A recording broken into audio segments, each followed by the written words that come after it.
Daily Trust News Center. This is the News Hour. Tonight on News Hour.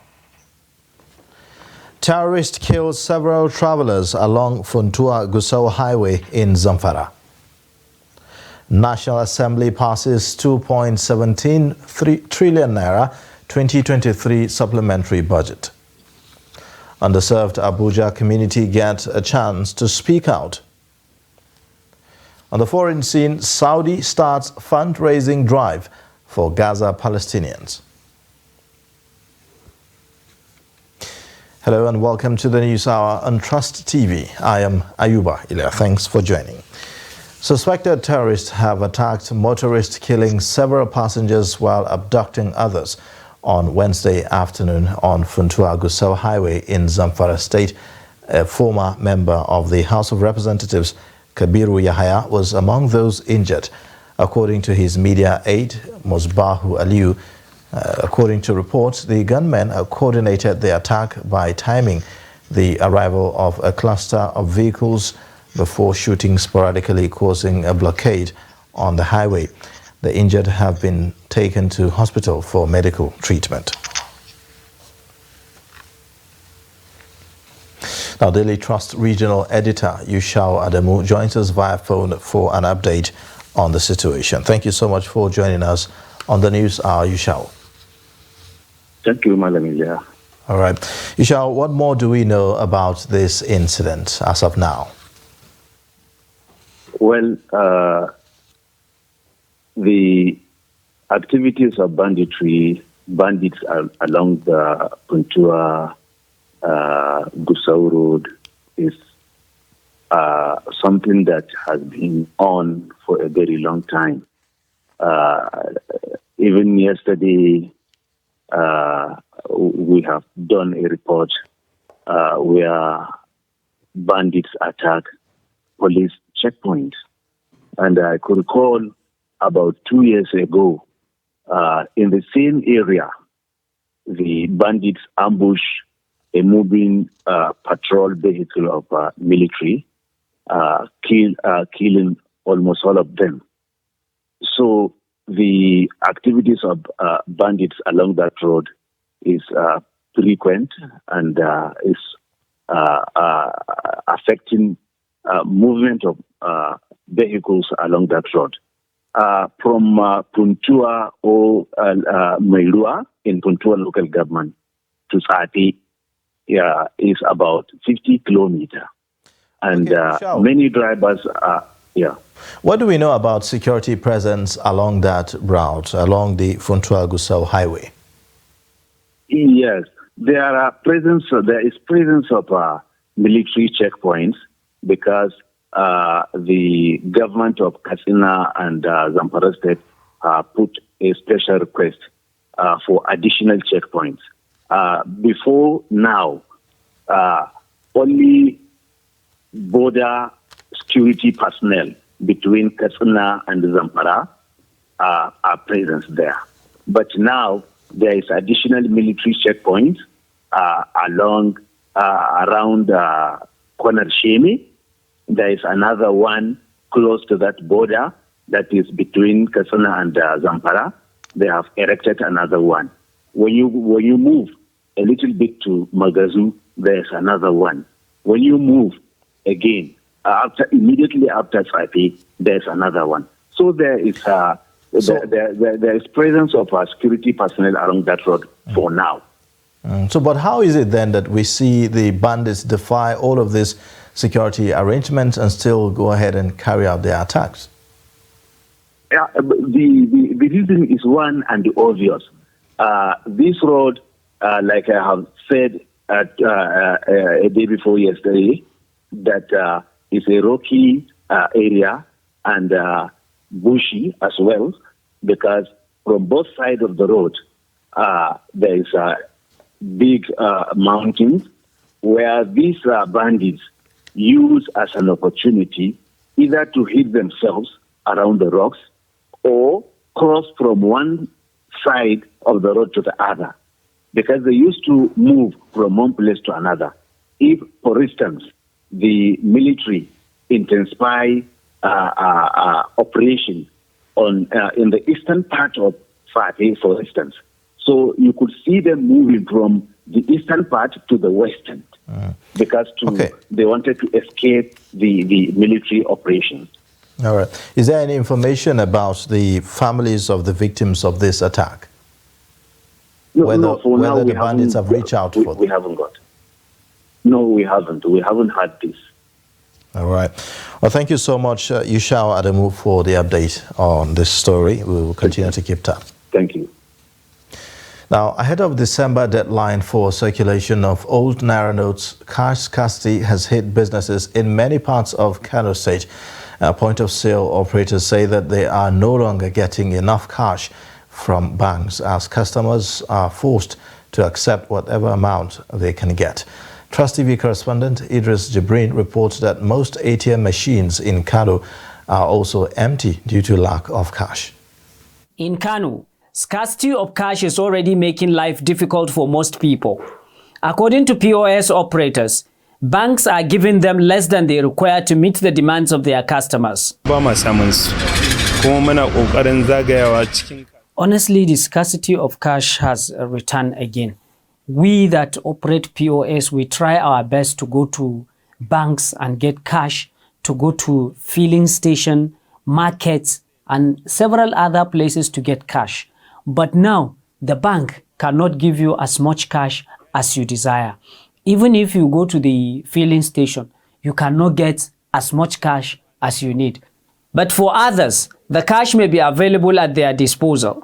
But the charges have been increased from 100 naira per 10,000 naira to 200 naira per 10,000 naira. See, it's very hard to get cash. When you go to the bank, some banks have just maximum of 20k to give to you, and others 50k. So, and you can't just work with 20k or 50k. So you have to go from bank to bank to at least accumulate a large sum that you can use for your business here. As long as you have the charges, for my 10k, I charge 200 naira. Okay. So as long as you can pay me 200 naira, if you want 100,000, I'll just calculate it. 200 times 10, that's 2,000 naira. If you can pay, I give you the 100,000 naira, and then I quickly rush to the bank again to see how I can, gather if I don't have cash. There is no any official statement from the CBN or any financial institution regarding the latest development. But residents say their businesses are beginning to suffer due to the present lack of cash. Well, actually, our businesses are beginning to suffer. We are dealing with so many people and dealing with so many businesses. Now we can't get cash from our customers. If we go to the POS like this one you have seen me, they will tell you that they can't give you exactly what you need. Although businesses are going on as usual across many parts of Kano State, there are growing concerns that the persistent cash scarcity may likely create untold hardship in the next coming days. Idris Jibrin, Trust TV News, Kano. The House of Representatives has mandated its Committee on National Security and Intelligence, Information Technology and Defense to carry out forensic data storage, data protection and flow of information of all the security agencies in the country. The committees have also been mandated to ascertain the level of data security operated by the Nigerian Immigration Services, Nigeria Customs Services, the Nigeria Identity Management Commission and other data collection agencies. This followed the adoption of a motion by Adedeji Stanley Olajide at the plenary on Thursday. Presenting the motions, he said that the flow of unauthorized classified information and documents to the public domain is now almost at the discretion of government officials. He lamented the rate of classified information spread on the social media, which pose potential national security risk. The Senate has approved 2.176 trillion naira 2023 supplementary budget requested by President Bola Ahmed Tinubu on Tuesday. The budget was approved following the adoption of a report by the Appropriations Committee presented by the chairman, Senator Adiola Olamilekan, during plenary. The report. President Tinubu had, in a letter read in both chambers, asked the federal lawmakers to approve the proposal, the second of such this year after 819.5 billion naira was approved to provide palliatives for poor Nigerians. The president, in his letter, said it has become necessary to make further provision for additional palliative measures, including the wage award for public servants and the enhanced cash transfer program, which is intended to benefit the most vulnerable members of society.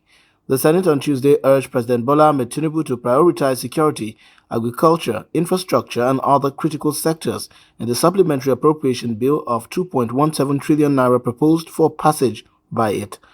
The bill was presented for first and second reading just immediately, was unanimously adopted and passed by members of the Red Chamber as they all took turns to share their concerns on the judicious utilization of the supplementary appropriation bill as a way to alleviate the hardship being faced by Nigerians.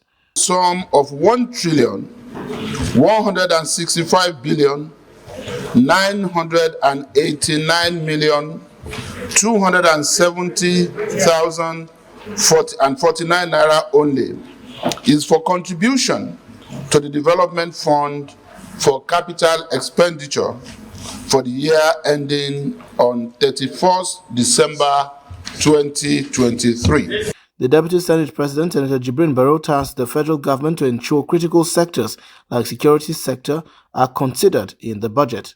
There's no government that will come in without rearranging the budgetary structure, the appropriation acts, so that it gets tailored in line with its own policy and program. So it's not something new. Senate Whip Senator Ali Ndume commended the federal government and urged them to pass the bill to cover the financial gaps that already exist. If you look at the budget on defense, this is the first time we have more than 50% allocated to address the issues of security challenges we have. Senator Seriake Dixon, in his contribution, demanded due process to be followed, adding that the committees must step up to ensure judicious utilization of the funds. This budget will not be funded from loans. We will not be borrowing to fund this budget. And that, for me, and I believe a number of us, is a very critical issue. The bill scaled second reading at the floor of the Senate and has been referred to the Committee on Appropriation. Addressing the issues of the inflation and the suffering of labor people, in other words, the workers, the working population, and even to think of even the students as well, outside just road infrastructure. President Tinubu's request has generated public debate about Nigeria's growing debt profile. Now, the House of Representatives on Wednesday approved budgets for the nation's security agencies, the Independent National Electoral Commission, and the Ministries of Works, Agriculture, Housing, and others. The approval is sequel to the supplementary budget submitted to the House by the President, Bola Ahmed Tinubu, on Tuesday. The report. The President, Bola Tinubu, has submitted a letter for the passage of the supplementary budget at plenary on Tuesday, and it was speedily read and passed by members after the bill scaled first and second reading. The House had expeditiously invited all the ministries and security services that will be earmarked for the funds to fast-track pending projects and operations for the last quarter of the year. Defence got the largest chunk with 470 billion naira, followed by the Ministry of Works with 300 billion naira. Next is Agriculture with 200 billion naira. The FCT, 100 billion naira. Housing, 100 billion naira. Police, 50 billion naira. And the Independent National Electoral Commission received 18 billion naira to complete its preparation for the off-cycle elections in Imo, Kogi, and Bayelsa states. The House has sent the bill to the Appropriation Committee for further deliberation and considerations. The bill has been specifically structured to improve the country's security, food security, and critical road infrastructure, and bridge the housing deficit in the country. So on the whole, to address our road sector for the next 4 years, we'll be needing about 18.6 trillion. And so the National Assembly must have to, weigh a thinking cap on how we can address seriously our road sector. I have to make these contractors, Nigeria's mega central government, to go back I would believe that before we enter the season next year, this infrastructure roads would have been completed. As it stands now, Mr. Chairman, we know the inputs are very costly. We have to provide seeds free of charge to all farmers. We want to at least achieve 200,000 to 250,000 hectares of farmland for this dry season. The House Committee on Appropriation, with chairmen and deputies of other committees in attendance, grilled the federal government representatives on issues of accountability and transparency. However, the sessions for security chiefs and the police was done in camera as announced by the appropriation chairman. Meanwhile, the presidency has clarified that there was no allocation for a presidential yacht in the 2023 supplementary appropriation presented to the National Assembly. A statement on Thursday night from the President's Special Advisor on Information and Strategy, Bayo Onanuga, explained that that what was named as the presidential yacht in the budget was an operational naval boat with specialized security gadgets.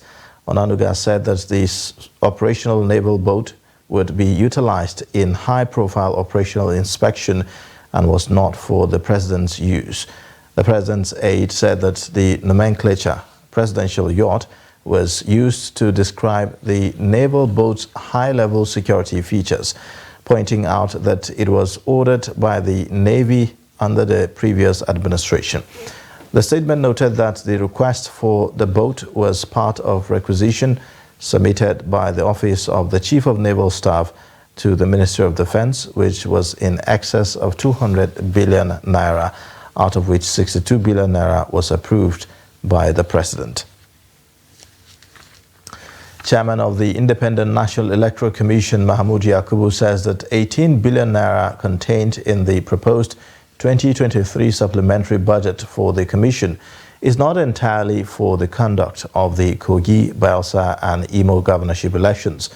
The INEC chairman, who appeared before the House of Representatives Committee on Appropriations on Wednesday, explained that a substantial part of the funds will be used to defray personnel costs. According to the INEC chairman, 1.6 billion naira would be used to conduct 11 by-elections in constituencies and senatorial districts across the country as a result of vacancies created in the last 4 months, especially in the House of Representatives. Professor Yakubu also explained that 40% in increase in peculiar allowance, duty to allowance and other consequential allowances by government had not been provided for in the Commission's 2023 statutory budget. However, since the budget was passed in 2022, some parameters have changed. For instance, the figures for the cost implication on PMS has changed from the 197 naira per liter to over 600 now. So we need augmentation. So part of the 18 billion is going to augment the conduct of elections in these 3 states. Already service providers are putting us under pressure. Many of them have actually doubled the cost from the amount we presented as our budget in 2022. Now, talking about the INEC budget, the Transition Monitoring Group has kicked against the allocation of 18 billion naira to the Independent National Electoral Commission ahead of the off-circle elections in Kogi, Imo and Bayelsa State on November 11. Addressing a news conference in Abuja on its pre-election findings ahead of the polls, the Transition Monitoring Group decried security concerns across the state while also acknowledging the heightened political tension in Nigeria. Trust TV's Shafiu Suleiman reports. Speaking on the findings, Chairman of the Transition Monitoring Group, Awal Rafsanjani, said the level of insecurity and political violence ahead of the November 11 elections is worrisome. These violent conducts are undemocratic and pose serious threats to the development of democracy in Nigeria. It is important for the security agencies to ensure citizens can vote in peaceful electoral atmosphere across the 3 states. While expressing concerns over the erosion of public trusts in Nigeria's electoral management body and some judicial decisions, the Transition Monitoring Group described the outcome of the Kano Election Petition Tribunal as judicial robbery perpetrated in connivance with INEC. After INEC had tabulated votes cast during the election and declared a winner as witnessed by the voting public, political parties agents, security agents, how then did the election tribunal suddenly find unsigned ballot papers totaling 165,663 votes to sack the declared winner? The group picked holes in the setting aside of 18 billion naira by the President Tinubu administration for the November 11 off-season elections, even when INEC says funds for the election are in its kitty, saying such marks suspicion around channeling the funds towards votes buying, asking the electorate to resist money politics. Shafiu Suleiman, Trust TV News, Abuja. Legislative function at the Kano State House of Assembly is at its lowest ebb as nationwide strike embarked upon by the Parliamentary Staff Association of Nigeria enters its 4th day. The union in Kano says that there is no going back until all its demands are met. Trust TV's Idris Jibrin reports that staff of the State Assembly have remained at home in compliance with the ongoing strike. This is the entrance of the Kano State House of Assembly. Used to be busy, but now looks a deserted office complex. The parliamentary staff are asking for full financial autonomy, which includes the approval and implementation of consolidated legislative salary structure. What we are saying is for the federal government to consider our welfare, our full financial autonomy. There is the issue of implementation of consolidated legislative salary structure. This has been on with the federal government for several years, and it has been passed by the House of Representatives. So the National Assembly has confirmed this. So that is why we decided to go on this strike until the federal government decided to see reason for giving us our full autonomy. Chairman of the union in Kano say there is no timeline as to when they will call off the strike unless the federal government decides to listen and takes a step toward implementing their demands. Well, you see, today is the 4th day since we started this strike, and there is no timeline. It's a continuous exercise until the federal government decides to sit with us and implement our demands. We will continue to strike. Although all attempts to speak with lawmakers in the assembly regarding this development was not successful, but all legislative businesses have been halted due to the ongoing industrial action. Idris Jibrin, Trust TV News, Kano. You're watching the news hour on Trust TV. Coming up shortly, we look at public health concerns in Katsina as dry season sets in. Details and more after the break.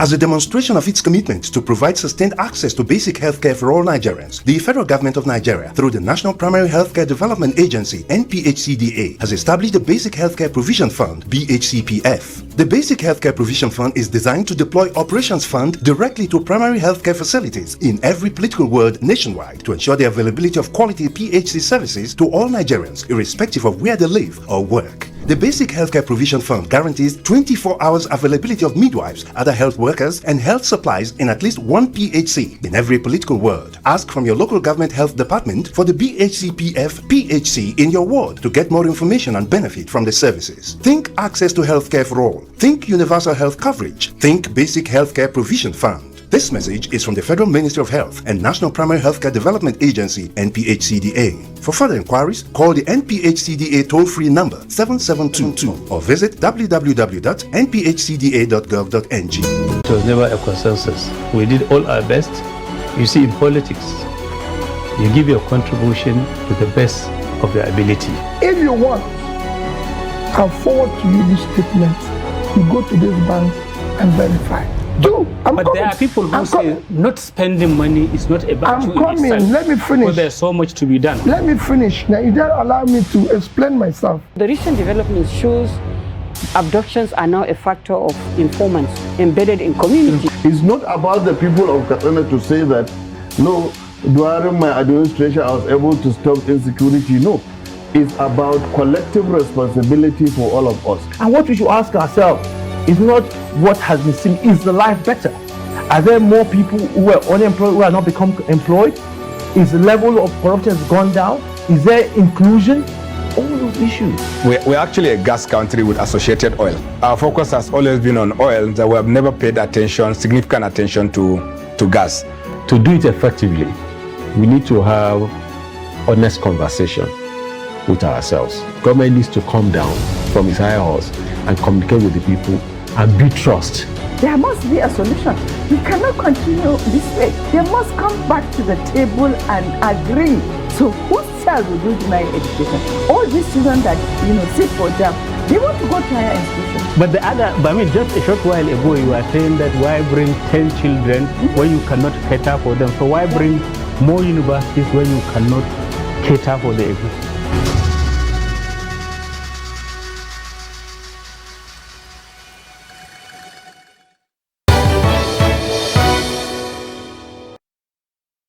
Thanks for staying with us. This is the News Hour on Trust TV. A look at the top stories again. Terrorists kill several travelers along Funtua-Gusau Highway in Zamfara. National Assembly passes 2.17 trillion naira 2023 supplementary budget. In other news, community engagement in the federal capital has been identified as an effective approach towards facilitation of equitable growth and the development of underserved communities in Abuja. Rural communities in the FCT often feel forgotten, with Nigeria's worsening living conditions hitting them hard. A town hall meeting facilitated by a non-governmental organization has given residents a platform to unravel the multi-layered challenges affecting their communities. Zainab Karai reports. Abuja, like many states in Nigeria, has a glass half full and glass half empty story. Living in Nigeria's capital is not always rosy, as many Nigerians remain disconnected with some of the opulent and well-developed parts of the city. The economics of living in Abuja means a significant part of the population cannot make ends meet, and that is why interactions like this have become important to bridge the class gaps in the FCT. They should know that it is people that brought them there, and God will custom them for what they do to the people that brought them to the power. It's good for them to know that there is anywhere there is starting point and there is where you end your point. So please, they should consider those that are below, those that doesn't have the capacity to take care of themselves. Please, we need government to come to our aid to create security within the areas of Gwagwalada in all, particularly Angwangeshi, back of Central Mosque. We are facing a lot of challenges there. This uncommon town hall platform has opened a new door that is designed to bring the people, the government and the problems together, leading to positive outcomes. From the FCT they don't know where Gurufata is. They cannot take you to Kaida. They can't take you to Kasenki. They can't take you to Chutumu. It is only through the area council that they can have access to such place. Refuse dumps in some areas that are not appropriate, which affects the health of the people within around that environment. Having more personnel around to attend to them, and then for the medications to be available for them, the center should be equipped with necessary medication that is affordable, that they can get whenever they are not feeling true. We have noticed that when funds are budgeted for particular programs or projects, we notice that it doesn't trickle down to those at the rural area. more of the municipal councils within the local government are those that experience more of what we call white elephant projects or window dressing kind of projects. So those are things we have noticed when we encounter with people in the rural environment. Current metro area population of Abuja in 2023 is 3,840,000, a 5.15% increase from 2020. This means the FCT administration needs to do more in addressing the wants and needs of its growing population. Zainab Garai, Trust TV News, Abuja. 5 persons have reportedly died after a truck veered off the road, crashing into a number of cars, tricycles and motorcycles late Thursday afternoon at the Pape Junction in Abuja. Our correspondent Dorcas Yaku reports. According to eyewitnesses, the truck driver lost control of his vehicle and ran over motorists on the other side of the road, killing at least 5 people on the spot. He first of all mashed to Okada, the Okada man and the passenger from here. He moved down straight, made some keke. This keke was still right here. The Okada of the mechanic where they repaired the keke, he killed him, killed the 2 people here. A keke napep that carried 3 students. He killed one of the students and the 2 of them get wounded. When I started hearing people shout that student was there, that student died, and my son just left my place, I ran to this place. I see dead body. They have already taken the children. The children that is inside that keke, all of them, they die. Before I come, I see keke people, many of them, they have died on the floor. One of the survivors who narrowly survived the incident narrates how the unfortunate incident happened. I was coming from the junction, heading to Pape. So the tipper Felbury was crashing people, was coming, was just keep coming. Before you know it has reached my point. And that's how it happened. It's God that just take me away from it. You were inside the car? Yes, I was inside the car alone. So I was heading to the Pape. The incident, which happened close to Abuja rush hour, destroyed cars and tricycles. Speaking on a development, the sector commander of the FCT, Chori Muta'a, stated that their rescue team recovered 5 dead bodies and 10 injured persons. He added that 13 vehicles and a motorcycle were involved in the accident. The problem with Pape is a very serious truth. And then we have a quarry and at Pape area, and then I think they also carry sand. So, of course, you know that because of the slope, just like the Kubo area along Yanaros, sometimes you see some of these heavy-duty vehicles failing brakes. And because of that, they run into other smaller vehicles. And in other Pape Junction specifically, you make every effort to clear people around that place. But you see, sometimes when you are dealing with people, you have to just continue to appeal to them. You know, so because of the crowd of people that were there around that place, that was why it ran into those keke napep. It brushed about 2 initially and carried 3 additional ones and then crashed with them. So in fact, we had to get a total of the tipper for us to be able to retrieve some of the corpses that were trapped in the tractor. Speaking on a development, residents call on government to expand the road infrastructure in the area to avert road congestion and further occurrences. Dorcas Yakubu, Trust TV News, Abuja. Quite a tragic story. Residents of Gashish and Mahanga communities in Riam local government area of Plateau State have pledged to live peacefully with one another, irrespective of their ethno-religious differences in the area. The communities made this known to journalists during the inspection of a new mobile police barrack built by the Hydroelectric Power Producing Areas Development Commission in the area. Ado Musa reports. In the past, the Gashish community of Barikilaji local government area of the state, which borders Bokos and Riom local government areas, have witnessed series of ethno-religious crises leading to several loss of lives and properties.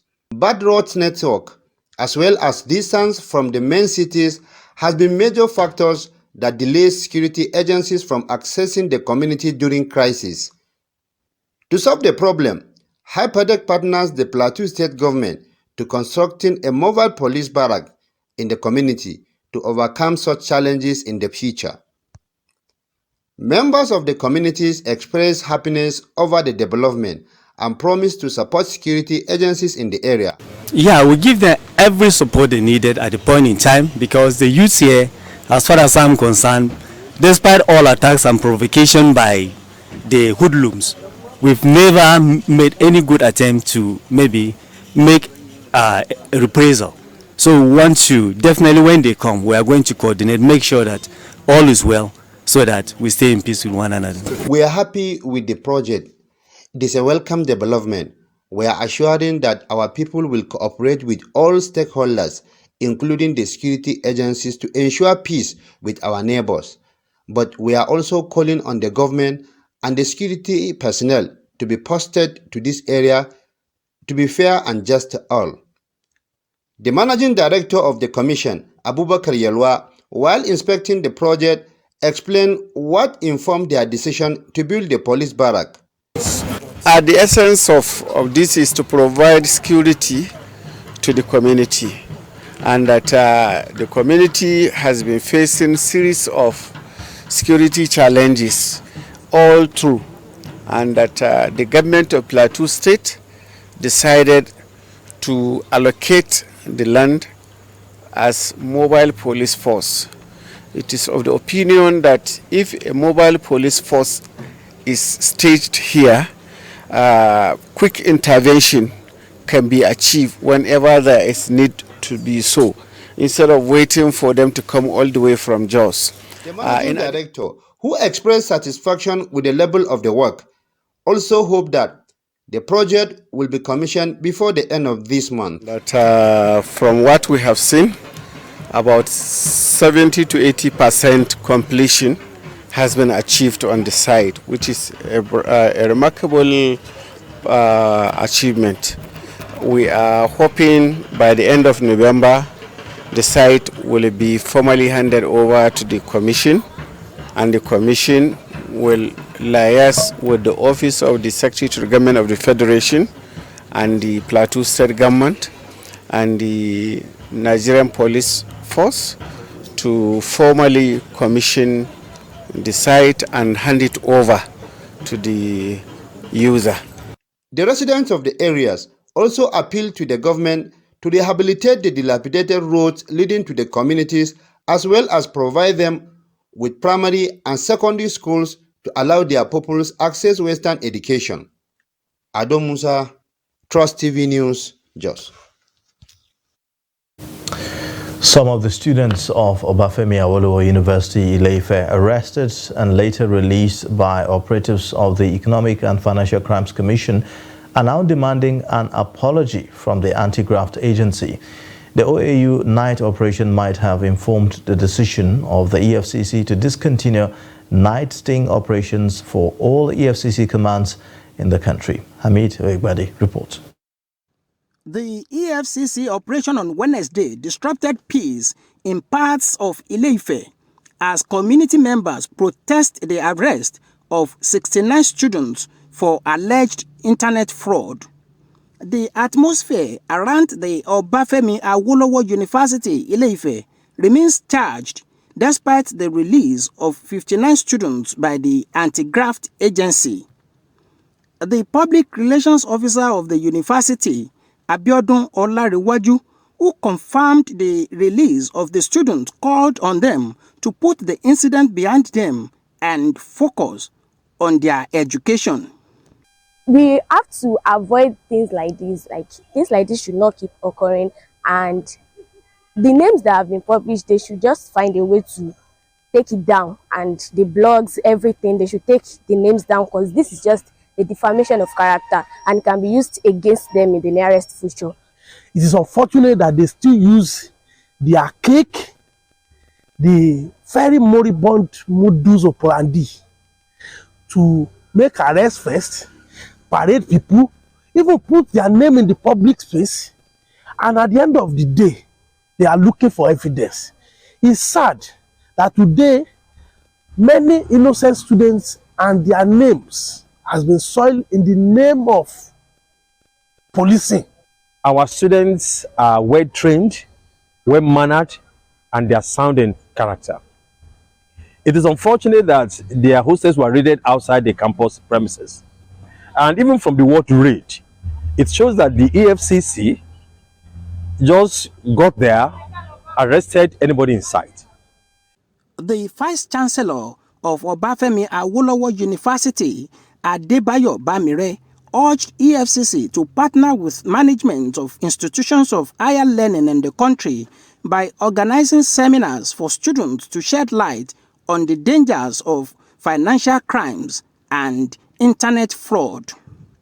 Amid Oyegbade, Trust TV News, Osogbo. Elsewhere, Nigeria has joined leading AI nations, including the United Kingdom, the United States, and the European Union and China, to agree to a safe and responsible development of frontier AI development. The countries reached a world-first agreement at the Bletchley Park, establishing a shared understanding of the opportunities and risk posed by frontier AI and the need for governments to work together to meet the most significant challenges. The Bletchley Declaration on AI Safety sees 28 countries from across the globe agreeing to the urgent need to understand and collectively manage potential risk through a new joint global effort to ensure AI is developed and deployed in a safe, responsible way for the benefit of the global community. Now, countries endorsing the declaration also include Brazil, France, India, Ireland, Japan, Kenya, the Kingdom of Saudi Arabia, and the United Arab Emirates. The declaration fulfills key summit objectives in establishing shared agreement and responsibility of the risk, opportunities, and a forward process for international collaboration on frontier AI safety and research, particularly through greater scientific collaboration. Special Task Force Committee members on suspension of mining activities in Taraba State, in collaboration with Strike Force Government House Jalingo, have intercepted 7 trucks loaded with precious stones along Anyem-Wukari Road.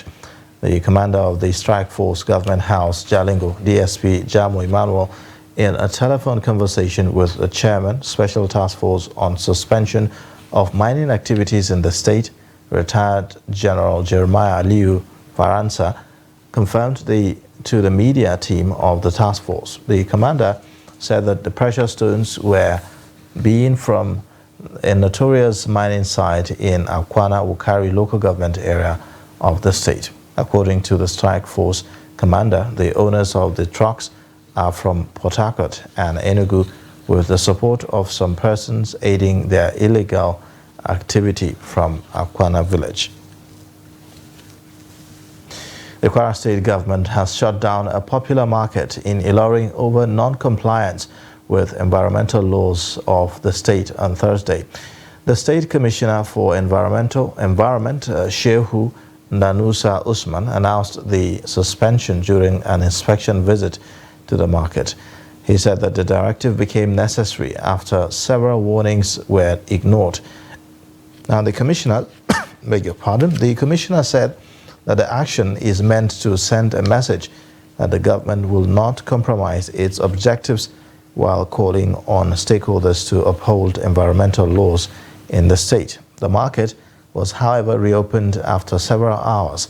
Speaking on the issue, a market women leader, Denike Lambe, described the development as regrettable despite many attempts to ensure compliance with the state environmental laws.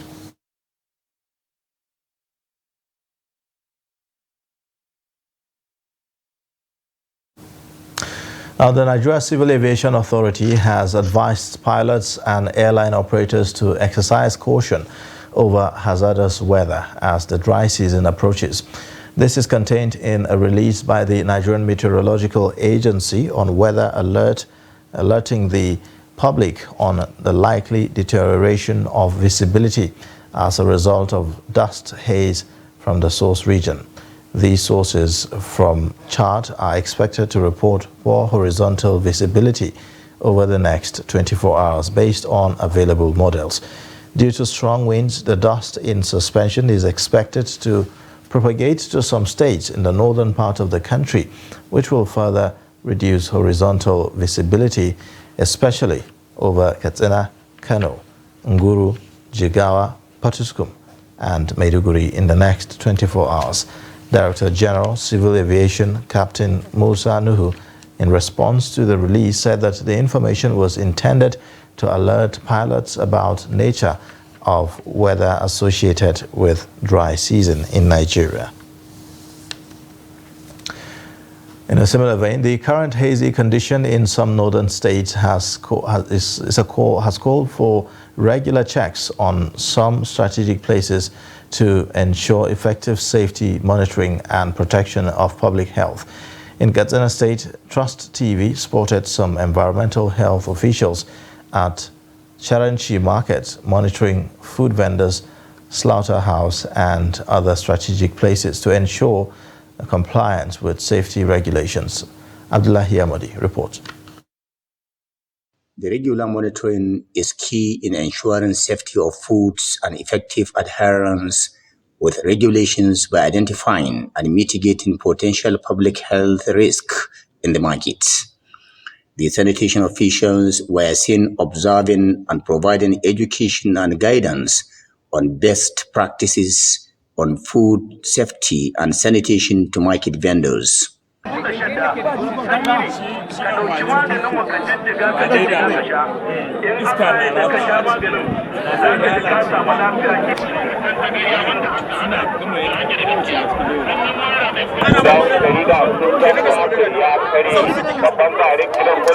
This slaughterhouse has been without water since its rehabilitation by Charanchi Local Government Council, and butchers have to resort to water vendors for cleanness, a situation that is unhealthy for the business. The environmental health officials had to issue warning to the butchers for public safety. We are conducting thorough investigation and inspection to ensure that whatever we are inspecting to ensure the safety and it is free from any diseases. Elsewhere in Charanchi Market, the monitoring team cross-examined some cows confirmed unhealthy by experts and advised stakeholders to do the needful. This cow was also identified to have been slaughtered outside the market slaughterhouse, which forced these officials to interrogate the owner about the safety of consuming its meat. This exercise is not only limited to local markets.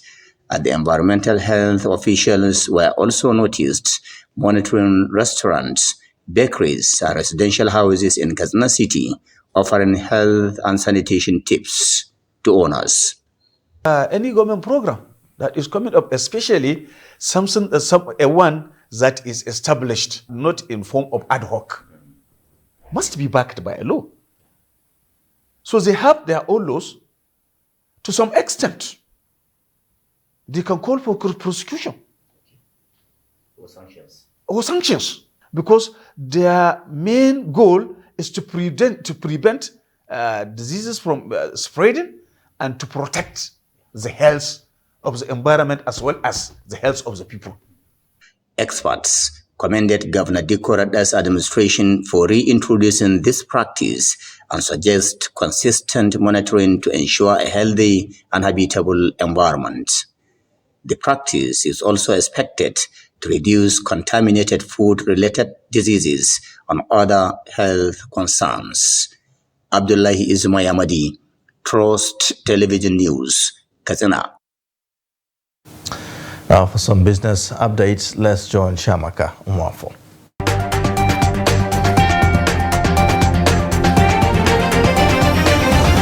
The Central Bank of Nigeria has started clearing outstanding foreign currency forwards owed to banks, according to an official statement from the Apex Bank. Director Corporate Communications, Central Bank of Nigeria, Isa Abdul Mumin, disclosed this to Media Trust, adding that at least 10 banks have been paid.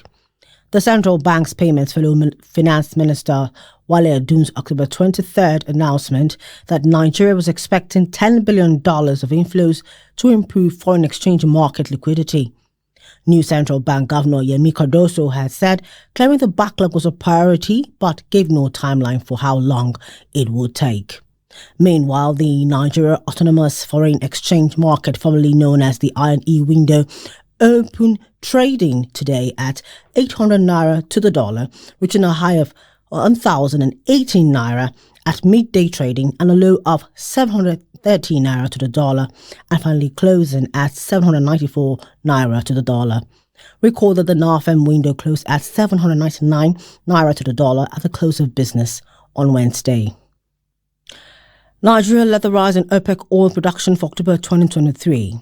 According to Bloomberg, Nigeria was at the forefront of the surge in oil production among OPEC nations in October 2023.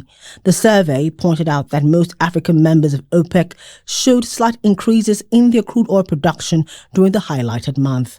According to Bloomberg's findings, the Organization of Petroleum Exporting Countries, OPEC, collectively produced an average of 28.08 million barrels per day in October, marking a modest increase of about 50,000 barrels per day compared to September 2023. Specifically, Nigeria led this rise in production, followed by Congo, Gabon, Angola, and Equatorial Guinea. In October, Nigeria increased its output by 60,000 barrels per day, reaching 1.49 million barrels per day, the highest production level in almost 2 years. And that's it on Business News. I am Chiamaka Mwafo. On the foreign scene, Saudi Arabia has launched a fundraiser for Palestinians in war-torn Gaza, where Israel is pressing a massive military operation following the October 7 Hamas attacks. Crown Prince Mohammed bin Salman has donated 20 million Saudi riyals, which the equivalent of $5.3 million to the campaign, according to the state-affiliated channel. The official Saudi press agency said the campaign comes within the framework of the kingdom's well-known historic role in standing with brotherly Palestinian people, according to Dr. Abdullah Al-Rabi, the head of the King Salman Humanitarian Aid and Relief Center. Now, the move comes nearly 1 month after Hamas militants killed 1,400 people and kidnapped more than 230. According to Israeli officials, in the deadliest attack in the country's history before the war broke out, Saudi officials were participating in U.S. brokered discussions about normalizing ties with Israel, although the talks have since been put on hold, a source briefed on the process told AFP in mid-October.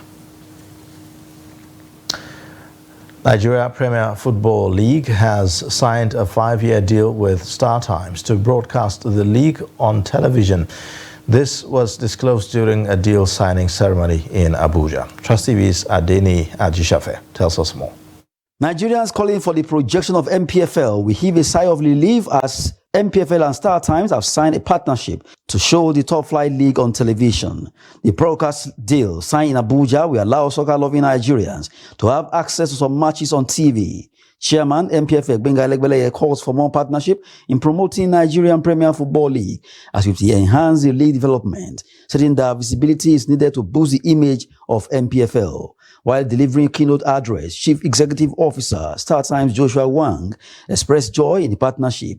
Wang said the commitment to over 45 million viewers in 35 countries across Africa, showing of Rwanda, Ghana and Tanzania leagues, among others, spurred them into partnership with MPFL.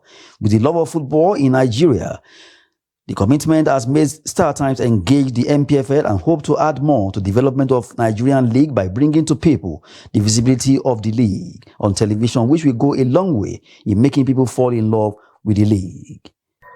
We are committed to growing the sports industry in Nigeria by collaborating with our local partners and sharing positive Nigerian stories.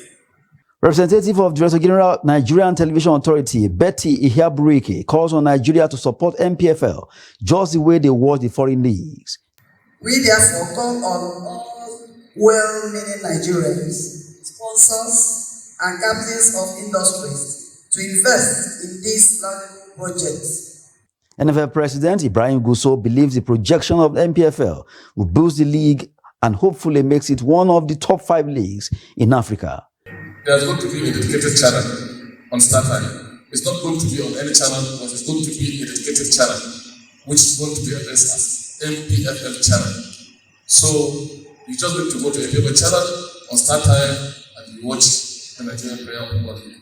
The broadcast deal signed in Abuja will have 2 MPFL matches shown on match days from November 18 till February 18, while from February onward, it will have 4 matches per match day in the first 2 seasons. The remaining 3 years that completes the 5-year deal, we have 8 matches to project. That's Sport News. I'm Adeniyi Ajishafe. All right, Adeniyi Ajishafe, our sports correspondent, still have some more updates.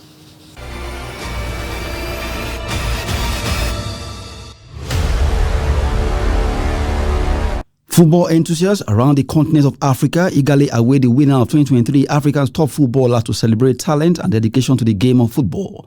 Nigerian's football star Victor Osimhen has been nominated for the 2023 CAF Men's Player of the Year. Osimhen shortlisted for the award alongside Sadio Mane, Mohamed Salah, Riyad Mahrez and 26 other nominees for the prestigious African Footballer of the Year award. Confederation of African Football set the stage for a fierce competition among some of the continent's most outstanding footballers. A panel of CAF technical experts, African football legends and selected media representatives from a number of countries put together the preliminary list for the various categories, with the performance of the nominees between November 2022 and September 2023 serving as the period under consideration. Osimhen is the favourite to win the award following his impressive display for Serie A club Napoli last season. The Nigeria international scored 26 goals in 32 appearances to help the Parthenope win their first Scudetto in 33 years in 2022-2023 campaign. Osimhen finished in 8th position in 2023 Ballon d'Or award as the first Nigerian to make top 10. Meanwhile, Nigerian young forward Gift Orban is in the running for CAF Young Player of the Year. Orban has scored 27 goals in all competitions for Belgian Pro League club KAA Ghent since he arrived from Norwegian outfit Stabæk in January. Winner of African Footballer of the Year award will be crowned on 11 December in Marrakesh, Morocco. That's Sport News. I'm Adeniyi Ajishafe.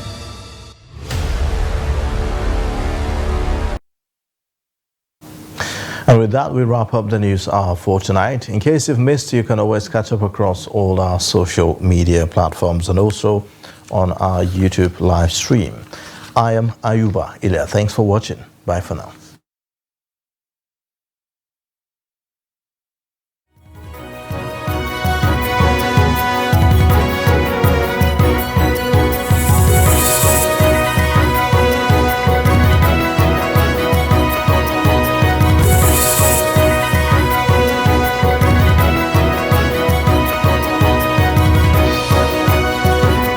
From the Daily Trust News Center, this is the News Hour.